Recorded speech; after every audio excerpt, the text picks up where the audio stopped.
नहीं, वो फिर संकल्प उसका पूर्ण नहीं होता। आया तो था कि मैं भजन करूंगा, लेकिन माया में बंध गया और वो भगवान को भूल जाता है। तो प्राणी मात्र का कल्याण कब होगा? जब भगवान की कथा सुने, भगवान का नाम जप करें। दूसरा प्रश्न है कि समस्त शास्त्रों का सार क्या है? तो समस्त शास्त्रों का सार है श्रीमद् भागवत की कथा। जो मधुमक्खी होती है ना, अनेक पुष्पों के रस को संग्रहित करके मधु रस को तैयार कर देती है, ऐसे ही महर्षि वेद व्यास जी 4 वेद 6 शास्त्र, पंचम वेद महाभारत, 17 पुराणों को निचोड़ रस श्रीमद् भागवत जी को तैयार किया है। तो समस्त शास्त्रों का सार क्या है? श्रीमद् भागवत की कथा। हमारे हिंदू धर्म में सर्वश्रेष्ठ ग्रंथ है भागवत ग्रंथ है। तीसरा प्रश्न है, भगवान अजन्मा है तो भगवान देवकी के गर्भ से जन्म क्यों लिए? भगवान कौशल्या के गर्भ से जन्म क्यों लिए? कौन कहता है कि भगवान देवकी के गर्भ में गए कि कौशल्या के गर्भ में गए? भगवान कभी किसी के गर्भ में नहीं जाते। भगवान तो अपने भक्तों को दर्शन करा करके लीला करते हैं। भगवान तो प्रकट होते हैं, भय प्रकट कृपाला दीन दयाला कौशल्या हितकारी। माता कौशल्या ने स्तुति किया, हे प्रभु आप चतुर्भुज रूप धारण करके क्यों प्रकट हुए? आप बाल रूप धारण करो। तो भगवान कभी जन्म नहीं लेते, भगवान तो प्रकट होते हैं। कौशल्या के गर्भ से, देवकी के गर्भ से भगवान ने प्रकट, जन्म नहीं लिया, भगवान प्रकट हुए, भगवान ने लीला की। और चौथा प्रश्न है, भगवान के कुल कितने अवतार हैं? तो भागवत जी के अनुसार भगवान के 23 अवतार हो गए और 24वां अवतार होगा जब कलयुग का अंत होगा, कल की अवतार। और 5वां प्रश्न है कि जीवन का परम लक्ष्य क्या है? जीवन में एक लक्ष्य बनाओ, क्योंकि जब तक लक्ष्य नहीं होगा मंजिल को प्राप्त नहीं कर पाओगे। और जो लक्ष्य ही तो है कि कथा सुननी है, तो जब तक लक्ष्य नहीं होगा, अब हमने लक्ष्य बना लिया कि हमको चाहे कथा हो चाहे कुछ, हमको तो सोना है 3-4 घंटे, तो सोना ही है, फिर तो कथा से क्या मतलब? प्रेम से बोलिए। तो हमारे अंदर क्या होना चाहिए? लक्ष्य होना चाहिए कि हमें कथा सुनना है। ये ठाकुर जी की कृपा है जो हमें बार बार सहजता से कथा प्राप्त हो रही। जो देवताओं को कथा नहीं मिली वो हम मानवों को कथा मिल रही। फिर भी हम 7 दिन के लिए अपना सोना नहीं छोड़ सकते, शरीर को हम ज्यादा आराम देने में लगे। और जो शरीर को ज्यादा सुख देता है उसके शरीर में बीमारियां बनती हैं, क्योंकि शरीर में आलस उत्पन्न होगा। जितना इस शरीर को सुख दोगे उतना ही ज्यादा शरीर में आलस उत्पन्न होगा, बीमारी रोग उत्पन्न होगा। इसलिए मानव जीवन मिला है, जैसे जितना सोनार सोने को तपाता है उतना ही चमक आता है, ऐसे ही इस शरीर से जितना हम परिश्रम करेंगे, 7 दिन यदि हम नहीं सोएंगे तो क्या हमारा शरीर कमजोर हो जाएगा? क्या हम 7 दिन बैठ के भगवान की कथा नहीं सुन सकते? ये हमारी अज्ञानता है। प्रेम से बोलिए। तो जीवन का एक लक्ष्य बनाओ, जब तक लक्ष्य नहीं होगा मंजिल को प्राप्त नहीं कर पाओगे। और 6वां प्रश्न है, धर्मः कम शरणं गता। धर्म किसकी शरण में गया? तो धर्म भागवत जी की शरण में गया। जब भगवान जाने लग गए, उद्धव जी पैर पकड़ लिए, हे गोविंद आप कहाँ जा रहे हो? आप चले जाओगे, धर्म किसकी शरण में जाएगा? भगवान कृष्ण ने कहा, उद्धव चिंता मत करो, मैं कहीं नहीं जा रहा, मैं सूक्ष्म रूप धारण करके भागवत जी में प्रवेश कर रहा हूँ। इसीलिए तो भागवत जी कोई पोथी पुस्तक नहीं है, भागवत जी प्रत्यक्ष भगवान कृष्ण का स्वरूप है, वांग्मयी स्वरूप है। भागवत जी की जो परिक्रमा लगाता है जो कथा सुनता है, जो पूजन करता है, निसंतान संतानवान हो जाता है, जो निर्धन है वो धनवान हो जाता है, जीवन में कोई कमी नहीं रहती है। भागवत जी कल्प वृक्ष है और कल्प वृक्ष के नीचे बैठ के जो मांग लोगे वही मिल जाएगा। एक व्यक्ति जाके कल्प वृक्ष के नीचे बैठ गया, भूख लगी, भोजन की थाली आ गई, सोचने लगा बिस्तर मिल जाए, बिस्तर मिल गया, लेट गया। जैसे लेटा सोचने लगा भूत ना आ जाए तो भूत भी आगे पकड़ लिया। तो ये भागवत जी क्या है? कल्प वृक्ष। ये कोई पंडाल नहीं है, ये कथा प्रांगण है। भागवत जी प्रत्यक्ष भगवान कृष्ण का स्वरूप, और जो इस प्रांगण में बैठ करके जो भी सोच लेगा, अच्छा सोचेगा तो अच्छा होगा, और जो दूसरे को बुरा सोचेगा स्वयं का बुरा हो जाएगा। क्योंकि जो दूसरे को गड्ढा खोदता है वो उस गड्ढे में स्वयं गिरता है। प्रेम से बोलिए। आगे चलते हुए सूत जी महाराज से शौनकादिक ऋषियों ने पूछा, हे सूत जी महाराज, इतने सुंदर भागवत पुराण की रचना किसने किया? श्री सूत जी महाराज कहते, हे शौनकादिक ऋषियों, भागवत जी की रचना महर्षि वेदव्यास जी ने किया। मैं पूर्व जन्म की बात बताता हूँ। नारद जी ने बड़ा प्रयास किया कि भागवत पुराण की रचना हो। महर्षि वेदव्यास जी ने तो पहले मना कर दिया कि मैंने 4 वेद, 6 शास्त्र और 17 पुराणों की रचना कर दिया। लोग उसका अनुसरण नहीं कर रहे, कोई कथा सुनने वाला नहीं, कोई पढ़ने वाला नहीं, फिर मैं भागवत पुराण की रचना कैसे करता? श्री नारद जी महाराज कहते हैं, वेदव्यास जी, मैं पूर्व जन्म की अपनी कथा आपको सुनाता हूँ। मैं पूर्व जन्म में दासी का पुत्र था और बचपन में मेरे पिता की मृत्यु हो गई। मेरी माँ मुझे लेकर के गौशाला में एक संत के आश्रम पे चली गई, और जैसे संत के आश्रम में जाती हैं, गाय की सेवा करती हैं, मैं वहीं पर रहता था। एक दिन कुछ संतों की टोली आई चतुर्मासा बिताने के लिए। मैंने संतों की सेवा किया, संतों के साथ चलने को तैयार हो गया। माँ को पता चला, माँ ने कहा संतों से कि देखो जी, यदि नारद चला जाएगा तो हमारी बुढ़ापे में सेवा कौन करेगा, इसे छोड़ दो। अब संतों ने कहा, भैया नारद, तुम अपने माँ की सेवा करो, और जब माँ का शरीर पूरा हो जाए तब आ जाए। आज नारद जी इंतजार कर रहे, माँ का शरीर कब पूरा हो। और एक दिन मेरी माँ गाय दोहन करने के लिए चल देती है। सागो दोहन ही मात्र गृहेषु गृहमेधिना आवीक्षते महाभागा कुर्वा तदाश्रमम्। मेरी माँ जैसे गौदोहन करने के लिए चल देती है, एकदा निर्गतां गेहं दुहन्ते निशिगां पथि सर्पो दशपदां स्पृष्टां कृपणां कलयोदितः। एक बार मेरी माँ गौ दोहन करने के लिए चली। जैसे ही माँ गौ दोहन करने के लिए जा रही थी, बीच रास्ते में एक काला नाग आया, और वो काला नाग मेरे माँ के पैरों में डस लिया। मेरी माँ के मुख से झाग निकलने लगा और माँ की मृत्यु हो गई। मेरे दोनों नेत्रों से 2 प्रकार के आंसू निकले, एक आंख से ठंडे आंसू और दूसरे आंख से गर्म आंसू। जो ठंडे आंसू निकलते हैं वो खुशी के आंसू होते हैं, और जो गर्म होते हैं वो दुख के होते हैं।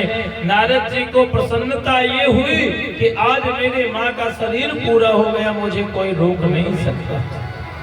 और दुख ये हुआ कि मेरी माँ 9 महीना गर्भ में रखी, आज मेरी माँ मुझे छोड़ करके चली गई, किसे मैं माँ कह करके पुकारूं। माँ का अंतिम संस्कार करके मैं चला गया, भजन करने लगा। आकाशवाणी हुई, अरे नारद, इस जन्म में तुम्हें मेरी प्राप्ति नहीं हो सकती। जब तुम्हारा दूसरा जन्म ब्रह्मा के मानस पुत्र के रूप में होगा, तब मेरी तुम प्राप्ति करोगे। नारद जी भजन करने लगे, वीणा मिल गया। श्रीमन नारायण नारायण नारायण, श्रीमन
जोर लगा के बोलिए राधे।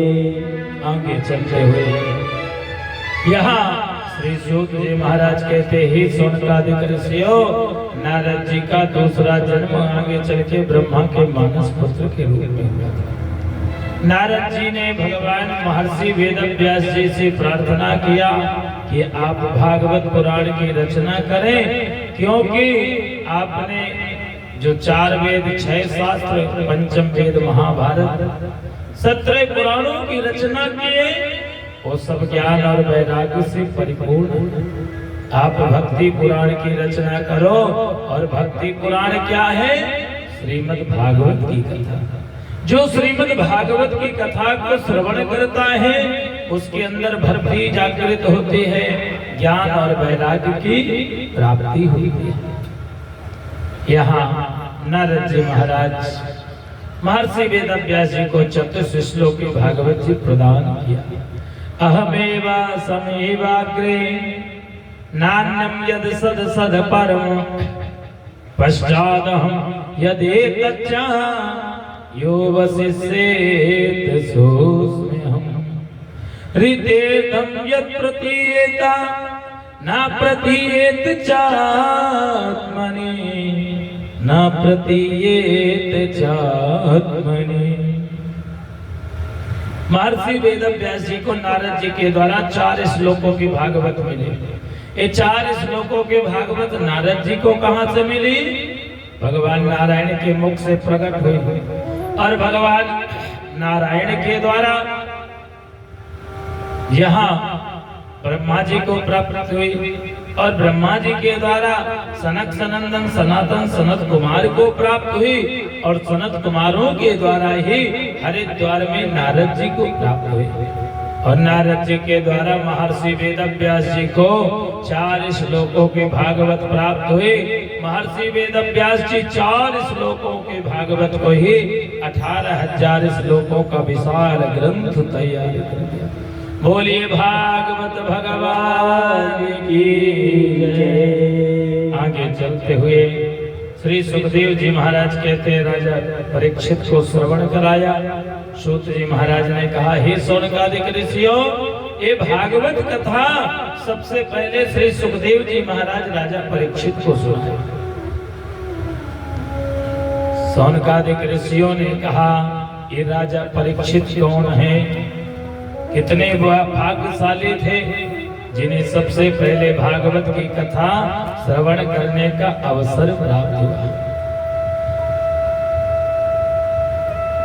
यहाँ श्री सूत जी महाराज कहते हैं, सौनकादिक ऋषियों, राजा परीक्षित के जन्म की कथा सुनाना उचित नहीं समझता, क्योंकि महाभारत की कथा में जाना पड़ेगा।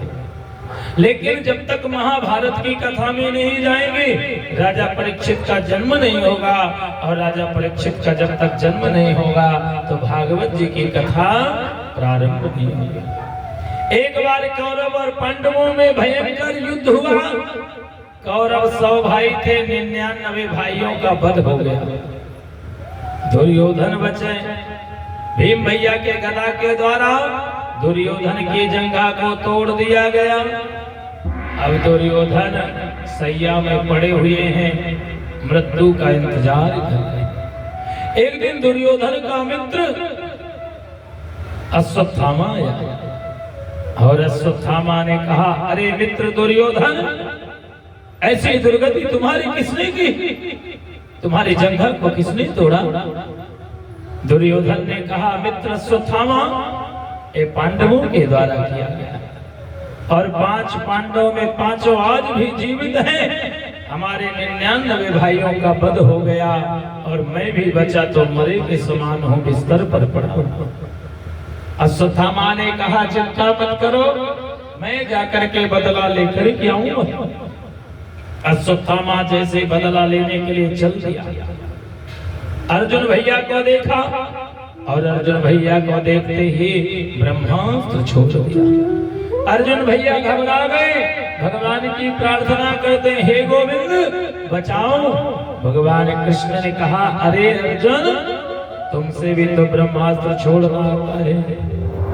कृष्ण कृष्ण महाबाहो भक्तानाम भयंकरा, त्वमेको दह्यमाना अपवर्गोऽसि संस्कृते। अर्जुन भैया ने कहा, हे गोविंद मेरी रक्षा करो।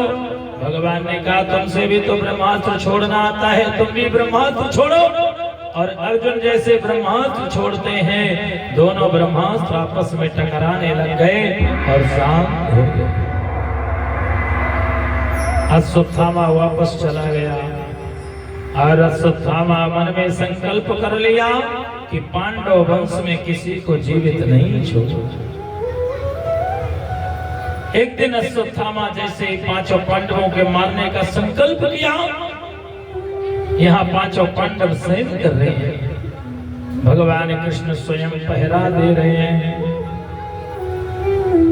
अर्जुन भैया के निद्रा खुली, और अर्जुन भैया ने कहा, हे गोविंद, ये अर्धरात्रि का समय है, आप शयन करो ना, आप क्यों जग रहे हैं? भगवान कृष्ण ने कहा, अर्जुन देखो, तुम इस जगह को छोड़ करके और कहीं अन्यत्र जाकर के शयन करो ना, क्योंकि आज का जो समय है वो अनुकूल नहीं, प्रतिकूल है, तुम्हारे विपरीत। अर्जुन भैया ने कहा, जब आप हमारे रक्षक बन करके बैठे हैं तो हमें किस बात की चिंता है? जाको राखे साईया, मार सके ना को।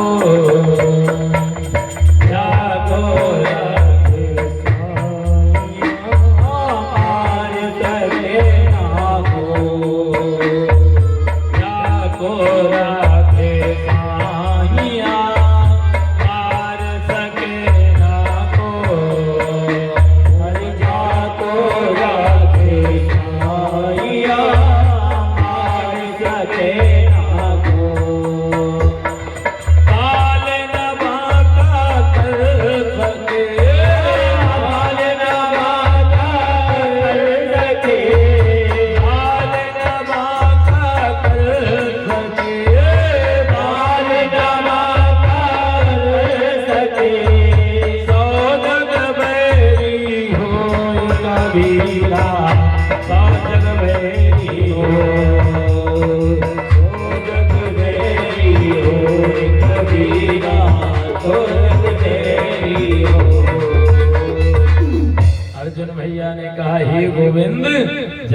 हमारे रक्षक है तो हमें किस बात की चिंता है। भगवान कृष्ण ने कहा नहीं, पांचों पांडव इस जगह को छोड़ दो। पांचों पांडव चले गए, लेकिन द्रौपदी के पांचों पुत्र वहीं पर शयन करते रहे। और दुष्ट अश्वत्थामा अर्धरात्रि में आकर के और द्रौपदी के पांचों पुत्रों के सिर को काट दिया। धड़ पड़ा रहा, सिर को लेकर के दुर्योधन के पास गया। अरे मित्र दुर्योधन, मैं पांचों पांडवों का वध कर दिया। दुर्योधन ने कहा प्रमाण क्या है? अश्वत्थामा ने कहा मैं पांचों पांडवों के सिर को लेकर के आया और जैसे द्रौपदी के पांचों पुत्रों के सिर को दिखाया। दुर्योधन ने कहा अरे मित्र, ये तुमने अनर्थ कर दिया। ये तो पांचों पांडव नहीं, द्रौपदी के पांचों पुत्र, और तुमने बालकों की हत्या की है। ये क्या बिगाड़े थे हमने? आज देखते ही दुर्योधन का प्राणांत हो गया। वो दुख नहीं सहन कर सका। प्रातः कालीन का समय हुआ, द्रौपदी अपने पुत्रों को जगाने के लिए जाती है। देखती है कि सिर है नहीं, धड़ पड़ा हुआ है। द्रौपदी रुदन करने लगी, रोई जा रही। अर्जुन भैया यहाँ आए और अर्जुन ने कहा द्रौपदी तुम चिंता मत करो, मैं आज उस हत्यारे को छोड़ने वाला नहीं हूँ। खोज करने के लिए चल दिए और आज जैसे खोज करने के लिए जाते हैं वो अश्वत्थामा अर्जुन भैया को देखते ही भागना प्रारंभ कर दिया। भागने लगे। अर्जुन भैया पकड़ लेते हैं, जैसे पकड़ के घसीटते हुए लेकर के आए द्रौपदी के पास। अरे द्रौपदी, इसने तुम्हारे 5 पुत्रों का वध किया, तो हमें भी चाहिए इसको 5 बार मारना चाहिए, लेकिन ये अकेला है और एक ही बार में इसकी मृत्यु हो जाएगी। पर मैं आज छोड़ूंगा नहीं, इसे दंड दूंगा। द्रौपदी कहती है अरे अर्जुन, ये गुरु पुत्र है, इसे मत मारो, छोड़ दो। गुरु माँ किसके सहारे जीवन यापन करेगी?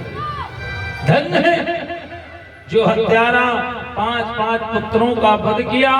वो माँ कहती है ये गुरु पुत्र है, वंदी गुरु माँ किसके सहारे जीवन यापन करेगी, छोड़ दो। नकुल सहदेव ने कहा अर्जुन छोड़ देंगे, हम नहीं छोड़ेंगे। भीम भैया ने कहा हम नहीं छोड़ेंगे। आज अर्जुन दुविधा में पड़ गए। अर्जुन भैया अश्वत्थामा को लेकर के भगवान कृष्ण के पास गए। हे गोविंद, आप ही निर्णय करो। भगवान कृष्ण ने बड़ा सुंदर निर्णय किया। ब्रह्म बंधन हंतव्या आतताई बदार भरा मैं वो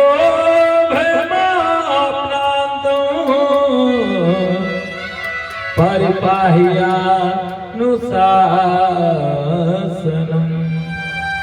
अरे अर्जुन, ये बालकों का हत्यारा, इसे छोड़ो मत, मार दो।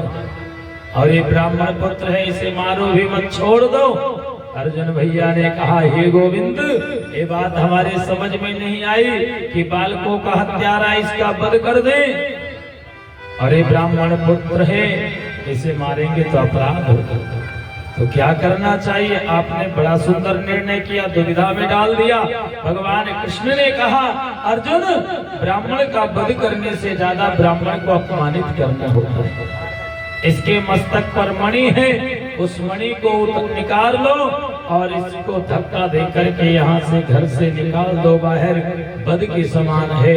क्षत्रिय का धर्म ब्राह्मण का वध करना नहीं, ब्राह्मण को अपमानित कर देने से ही वध के समान। अर्जुन भैया ने ऐसा ही किया और अश्वत्थामा के मन में कायरता, उत्तरा गर्भ धारण की है। अश्वत्थामा ने सोचा मैं उत्तरा के गर्भ को नष्ट करूं। आज उत्तरा के गर्भ को नष्ट करने के लिए अपना ब्रह्मास्त्र को छोड़ दिया। उत्तरा घबरा गई। उत्तरा जानती है कि आज मेरी रक्षा करने में सामर्थ्यवान भगवान कृष्ण है, भगवान के अलावा कोई नहीं। पांडव मेरी रक्षा नहीं कर पाएंगे।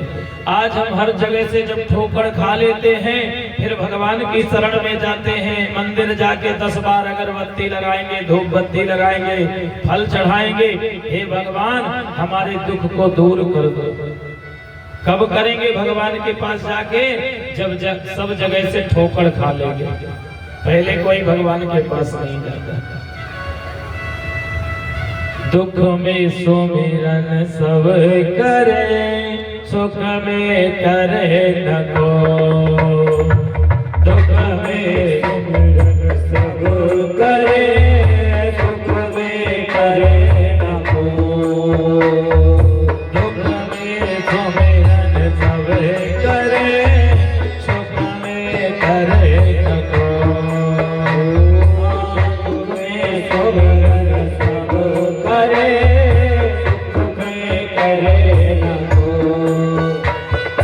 जो कदापि सुख में करे, जो कदापि सुख में करे, दुख गाए तो दुख में सुमिरन सब करे, सुख में करे न को।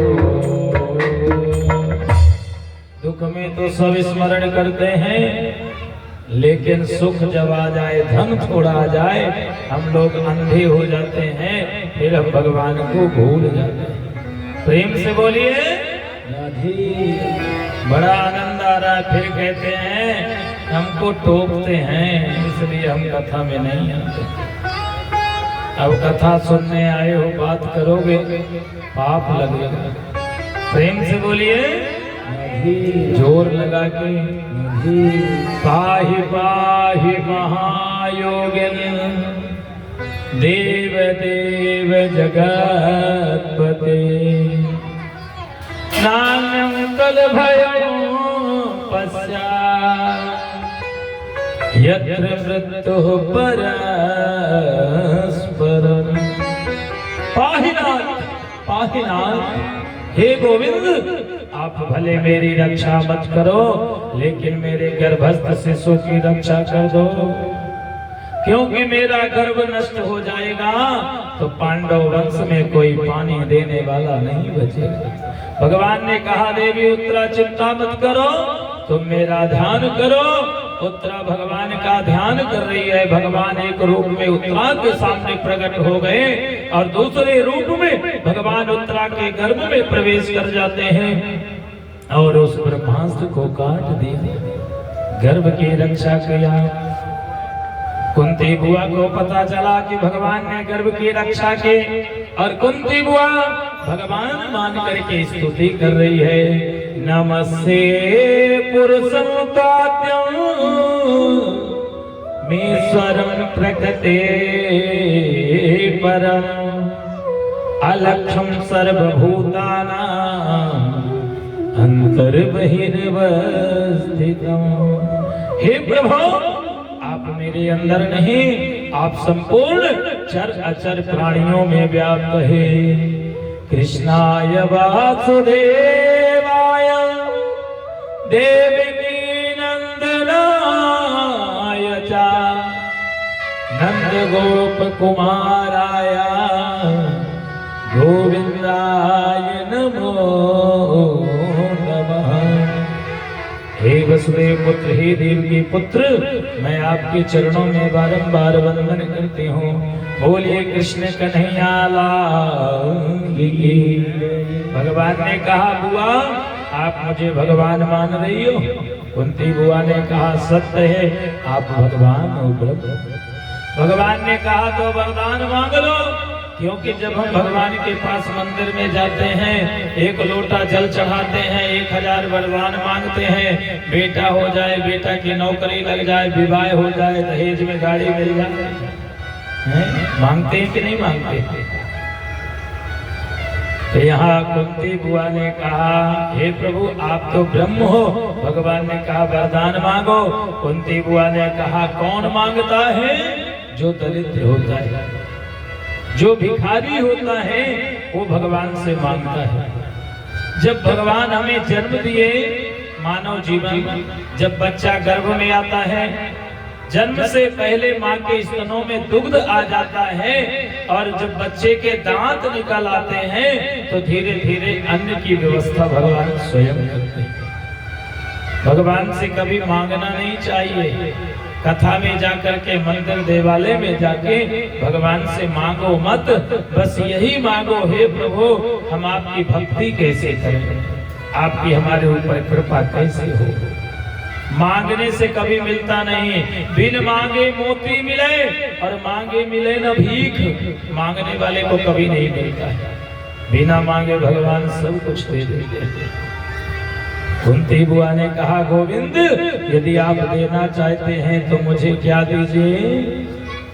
विपदः सन्तु नासास्व तत्र तत्र जगद्गुरु भवतो दर्शनं यस्या पुनर्भवन दर्शनम। कुंती बुआ ने क्या मांगा? दुख मांगा। दुख पर दुख दीजिए। दुखों की चोट खाई न होती कान्हा, मुझे तेरी याद आई न होती। हे गोविंद यदि मैं दुखों की चोट खाए ना होता तो आज आपकी याद मुझे ना आती। कुंती बुआ कहती है, जब दुख मिलेगा तो मैं आपको याद करूंगी और जब सुख मिलेगा तो मैं आपको भूल जाऊंगी। दुख भी मुझे प्यारा है, सुख भी मुझे प्यारा है। छोड़ूं मैं किसे भगवान, दोनों ही तुम्हारे। तो दुख और सुख आ जाए, यदि ज्यादा सुख आ जाए तो पागल मत हो जाना, और दुख आ जाए तो घबराओ मत, क्योंकि आज दुख आया है कल हमारे अंदर सुख भी आएगा, हमें सुख भी भगवान देगा। ये दोनों प्रसाद हैं। तो दुख और सुख में कभी घबराना नहीं चाहिए। प्रेम से बोलिए जी, जोर लगा कर। आगे आगे चलते हुए यहाँ आज कुंती बुआ ने कहा, मुझे दुख चाहिए। भगवान कृष्ण ने कहा, अरे बुआ आपका जन्म कहीं और हुआ, पालन पोषण कहीं और हुआ, विवाह भी ऐसे रोगी के साथ हुआ जिसको पांडु रोग था। तुमने जीवन का सुख प्राप्त नहीं किया। अब मैं इससे अधिक नहीं दे सकता। कुंती बुआ ने कहा, नहीं प्रभु मुझे तो दुख चाहिए। भगवान पांचों पांडव कुंती द्रौपदी को लेके भीष्म पितामह के पास गए। भीष्म पितामह बाणों की सैया पर पड़े हुए हैं। भगवान ने परिचय दिया, पांचों पांडवों को बताया कि हस्तिनापुर के राजा बन गए। भीष्म पितामह ने राज्य धर्म का उपदेश दिया। दान धर्मान राज धर्मान मोक्ष धर्मान विभागसा स्त्री धर्मान भगवत धर्मान क्षमा सभ्यास योगता। राजा का धर्म है दान देना। ये नहीं कि प्रजा से कर लेता रहे और प्रजा के जीवन में कष्ट हो तो धन को ना लगाए। सच्चा मालिक कौन है?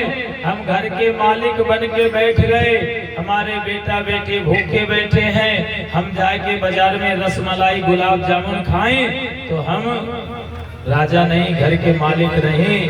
हम तो मूर्ख हैं, हम अज्ञानी हैं। हमने